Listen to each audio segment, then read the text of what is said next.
신앙고백 우리 하면서 새벽기도회 시작합니다. 나는 전능하신 아버지 하나님 천지의 창조주를 믿습니다. 나는 그의 유일하신 아들 우리 주 예수 그리스도를 믿습니다.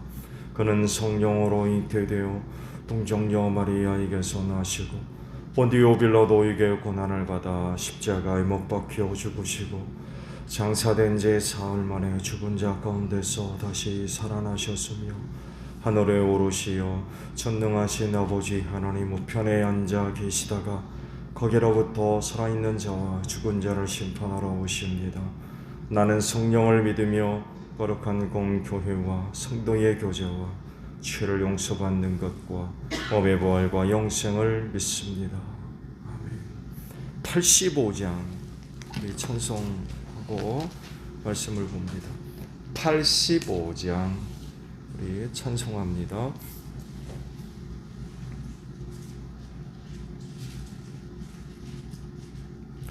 구주를 생각만 해도 이렇게 좋거든.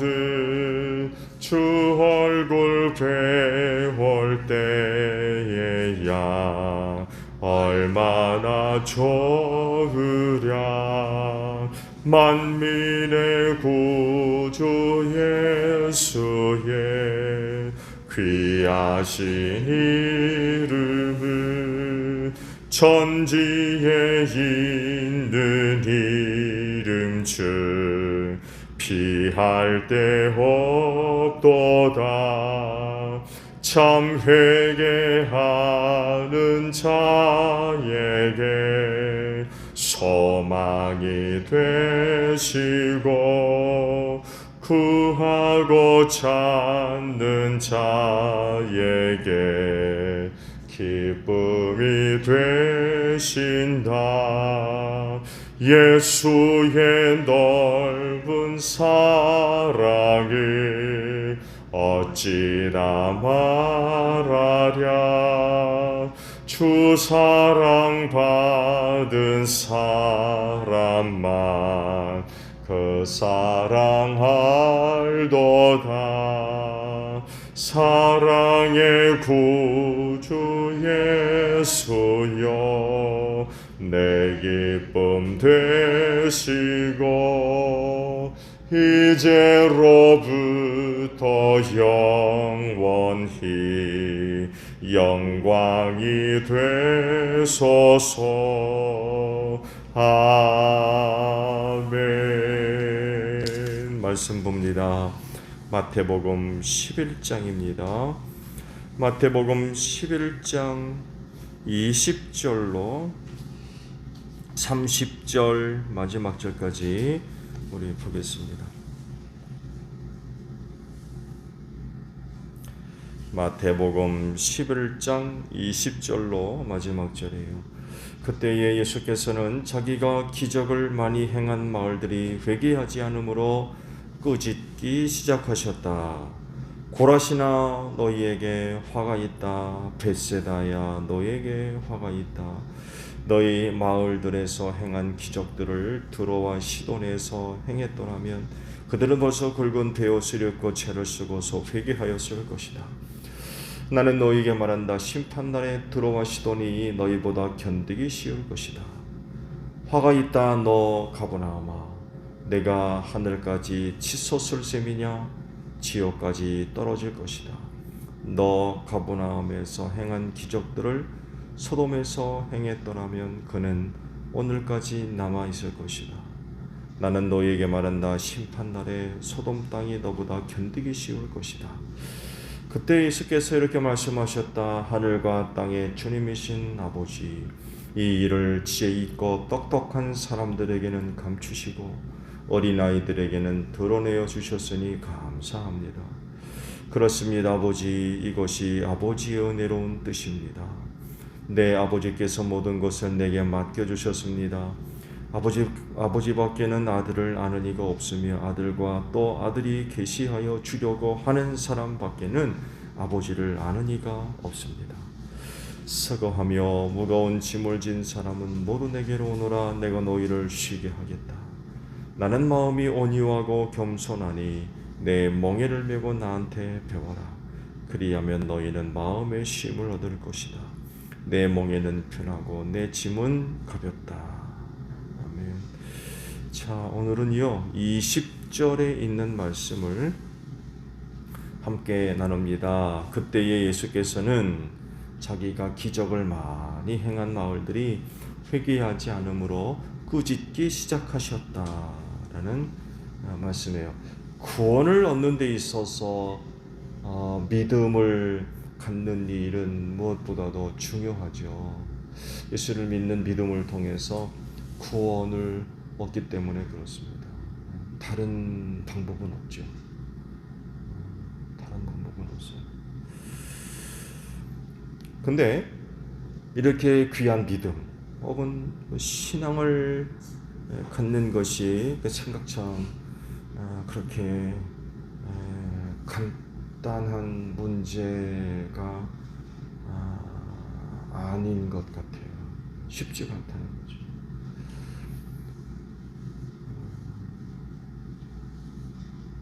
쉬운가요?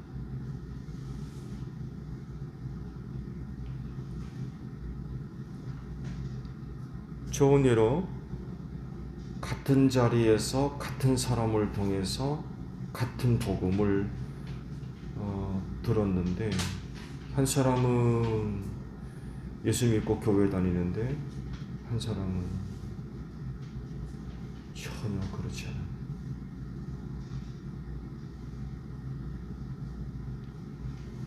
이 차이가 뭐예요? 누구는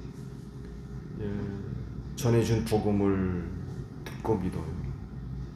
근데 누구는 안 믿는 거지. 안 믿는 거지, 못 믿는 거지. 왜 이래요? 신앙 갖는 것이 그렇게 복잡하지 않고 간단하고 단순하며 쉬운 거라면 이런 차이는 없어야 되지 않을까요? 근데 막상 보면 믿음 갖는 게 그렇게 쉬운 일이 아닌 것 같아요. 쉬운 일.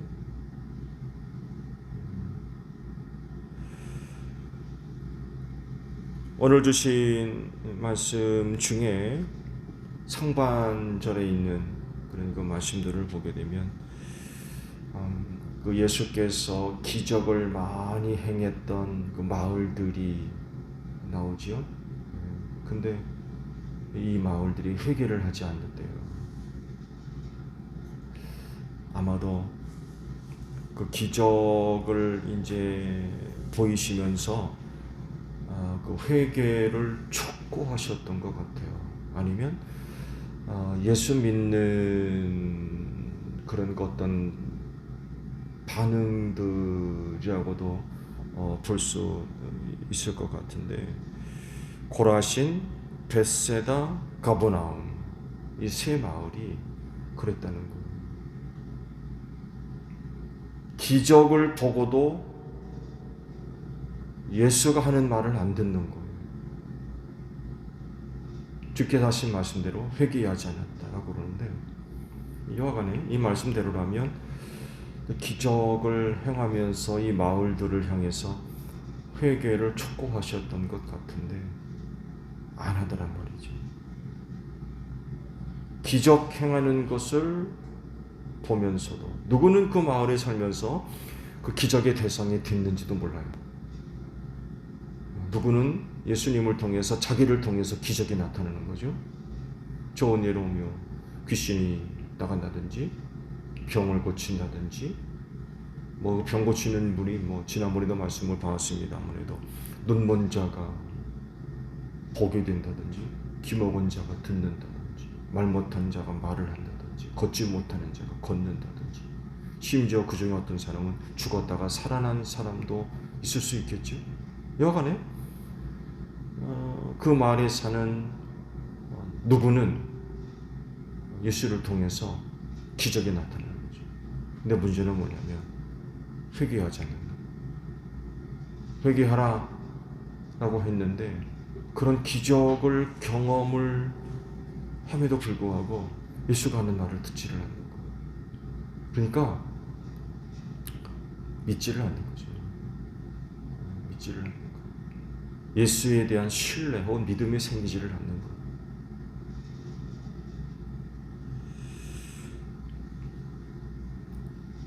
예수님이 기적을 보여주시고 행하신 이유는 한 가지입니다. 그런 기적들을 통하여서 사람들이 예수를 믿고 그가 하는 말을 듣게 하는데 이제 목적이 있는 거죠. 지난번에도 말씀을 드린 대로 여러분, 예수는 의사가 아닙니다. 또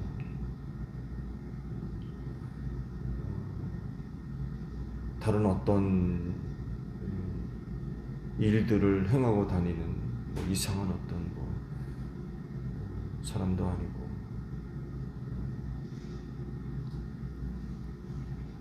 기적을 행함으로 인하여서 사람들로 하여금 믿음을 갖게 하려는데 이제 이유가 있고 이제 목적이 있죠.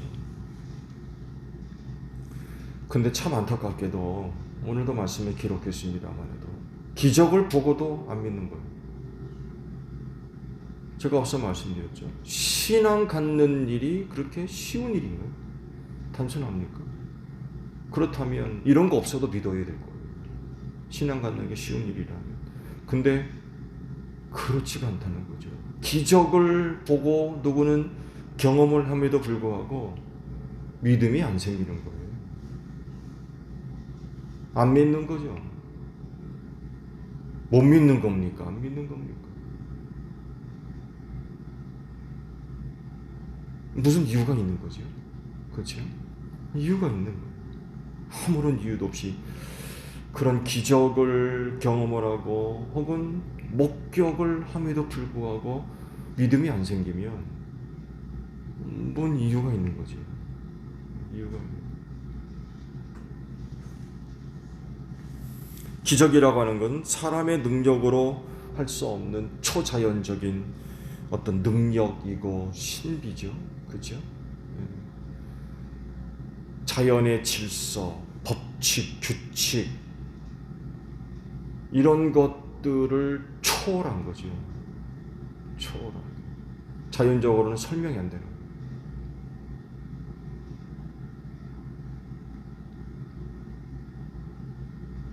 그렇다고 하면 예수님을 신뢰할 수 있고 믿을 수 있어야 되겠죠. 왜 사람이 할 수 없는 그런 기적을 행하니까 그런 그분에 대한 믿음이 생겨서 그가 하는 말을 듣는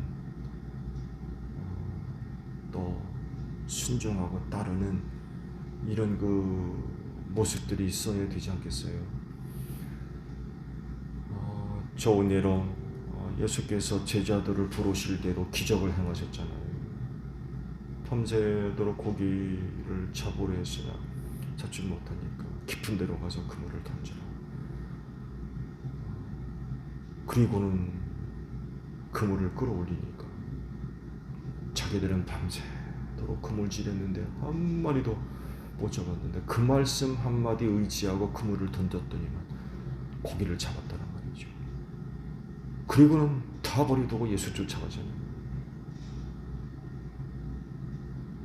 그런 기적을 보여주었을 때 어떤 사람들은 그런 모습도 보여주거든요.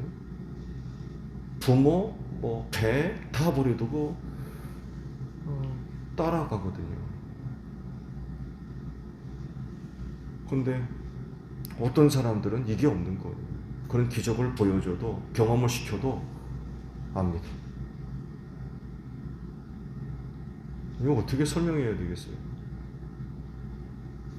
근데 오늘 말씀 속에서 여러 가지 이유 중에 그 하나를 우리가 발견할 수가 있습니다.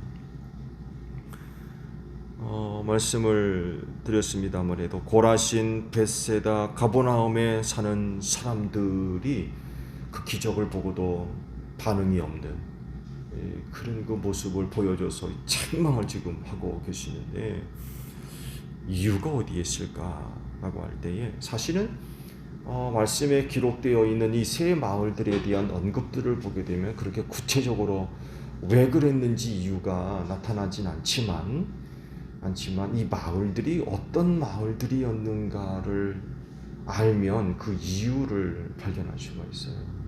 예수님 당시에 이 세 마을은요, 무역을 하고 있었고요, 상업 중심지였습니다. 그렇다고 하면 그 마을이 어떻겠습니까? 굉장히 부유했어요. 잘 살았어요.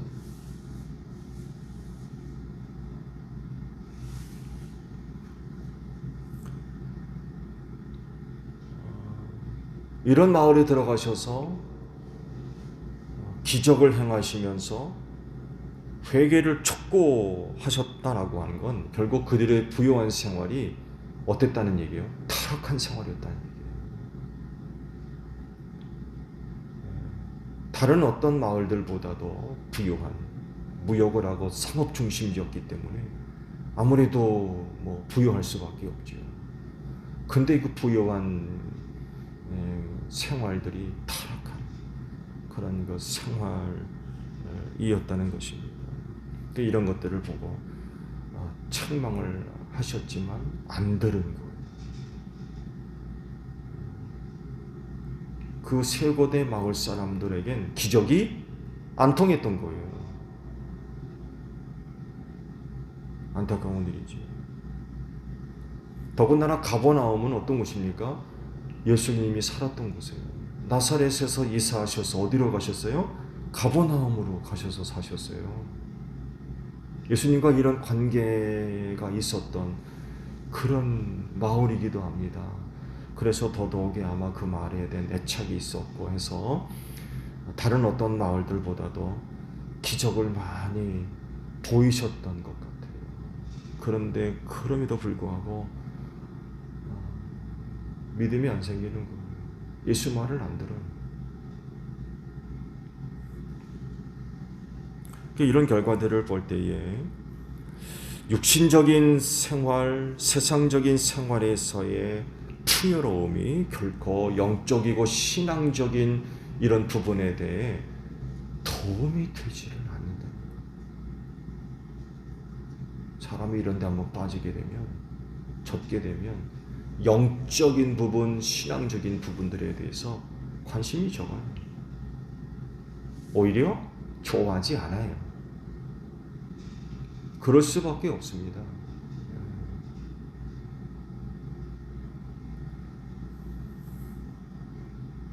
이런 육신적이고 세상적인 풍요로운 생활 가진 게 많은 거죠.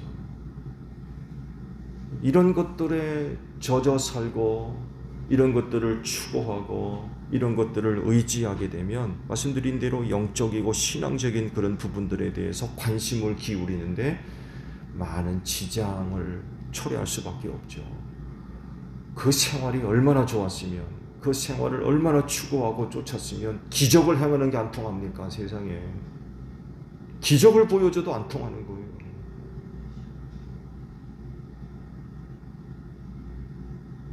어떻게 생각하세요?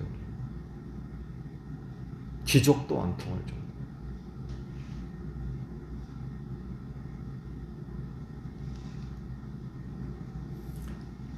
사실적으로 육신의 어떤 즐거움과 만족을 추구하게 되면 영적인 부분은 소홀해질 수밖에 없어요.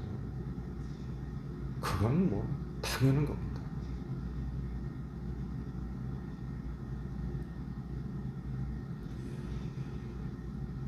서로 상반된 그런 그 성격들을 갖고 있기 때문에 그렇습니다. 또 반대로 영적이고 신앙적인 것들을 추구하게 될 때 육신적인 그런 부분들을 많이 절제해야 돼요. 많이 포기해야 되고,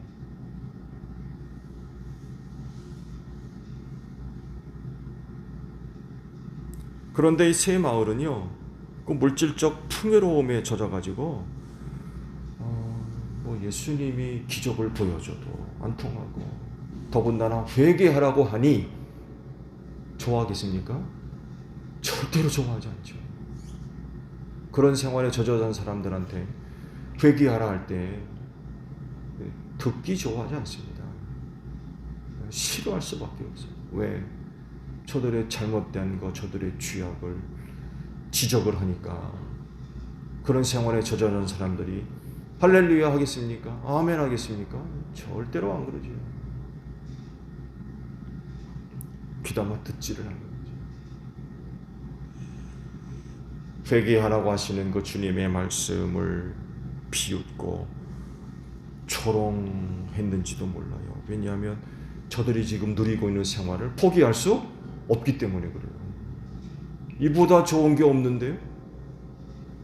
저들이 갖고 있는 것으로 누리고 있는 그 생활보다 더 나은 게 없거든요. 여기가 천국인데 무슨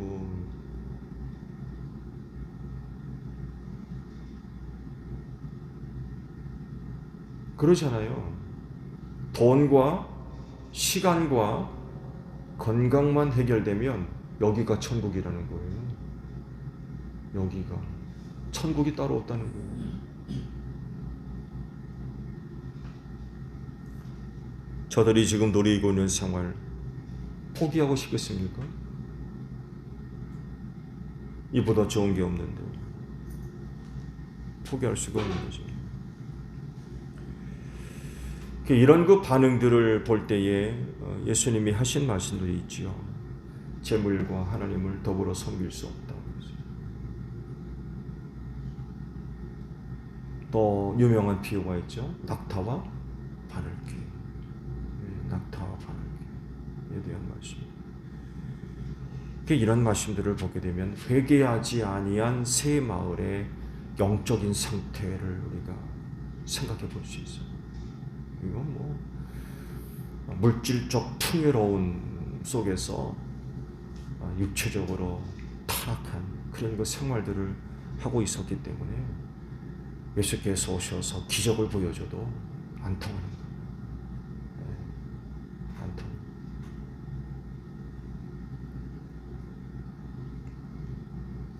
그리스도인에게 있어서 신앙은 1순위죠.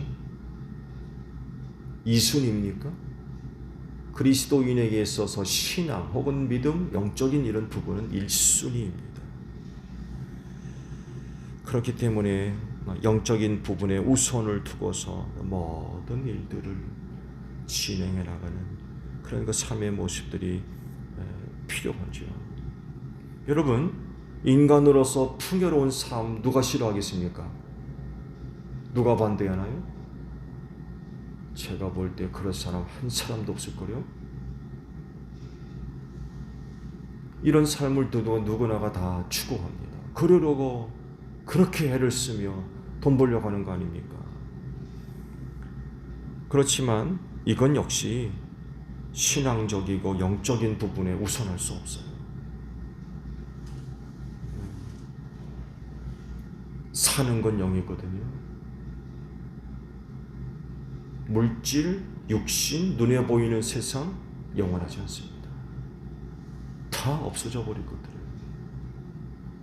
뭐에 우선을 둬야 되겠습니까? 그러면 당연히 영적인 부분들에 우선을 두고 물질적인 눈에 보이는 이런 것들은 이 영적인 것들을 위한 수단, 방편으로 사용되어져야 된다는 거죠. 근데 이게 뒤바뀌면 안 된다는 거예요. 목적과 수단이 뒤바뀌면 되겠습니까? 뒤바뀌면 안 되죠. 실제로 어떤 사람들을 보면 영적인 영역과 세상적인 영역의 우선순위가 뒤바뀜으로 말미암아서 결국엔 시험에 빠진 사람들 참 많이 있습니다.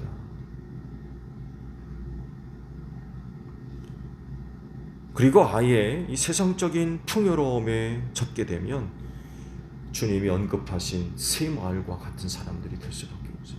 기적도 안 통하는 사람이 되는 거예요. 기적도 안 통하는. 우리가 이제 생각해 보기에 그럴 수 수가 있나 할 정도 아니에요. 기적을 행하셨다면 그 가운데 누구는 틀림없이 말씀을 드린 대로 자기를 통해서 기적이 나타나는 이런 그 경험도 있을 수 있는데 이것도 안 통하는 거예요.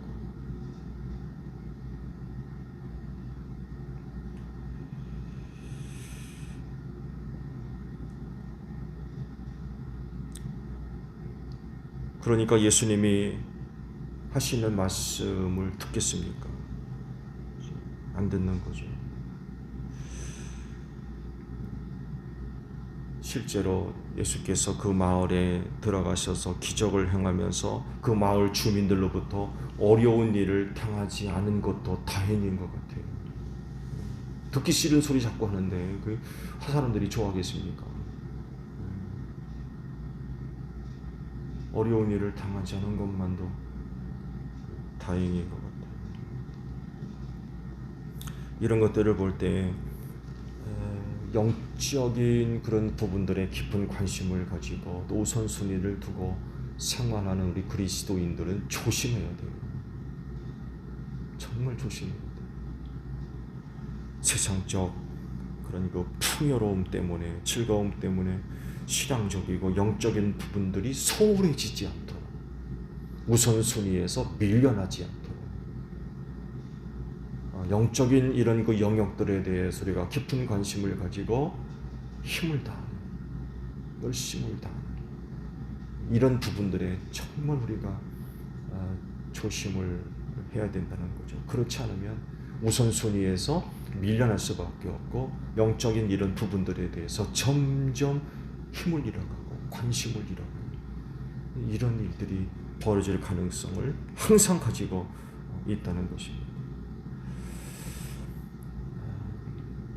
그렇지인데 오늘도 이렇게 이른 아침 새벽 제단을 쌓는 것도 우리가 영적이고 신앙적인 그런 것 부분들을 소중하게 여기고 또 그런 부분들에 소홀히 여기지 않기 위해서 보여지는 그런 것 고백들이라고 봅니다. 그렇지인데 오늘 하루의 그 삶 속에서도 영적인 이런 그 영역들, 이런 부분들에 대해서 관심을 가지고 소홀해지지 않도록 애써야 될 것 같아요. 세상적인 유혹들 잘 이기시고 주님 오실 날이 점점 다가오고 있는 이때에 영적인 영역들에 깊은 관심을 가지고 그 믿음들을 지켜나갈 수 있는 여러분들이 되시기를 바랍니다. 주기도문 하겠습니다. 하늘에 계신 우리 아버지, 아버지의 이름을 거룩하게 하시며 아버지의 나라가 오게 하시며 아버지의 뜻이 하늘에서와 같이 땅에서도 이루어지게 하소서. 오늘 우리에게 일용할 양식을 주시고 우리가 우리에게 잘못한 사람을 용서하여 준 것 같이 우리 죄를 용서하여 주시고 우리를 시험에 빠지지 않게 하시고 악에서 구하소서. 나라와 권능과 영광이 영원히 아버지의 것입니다. 기도하겠습니다.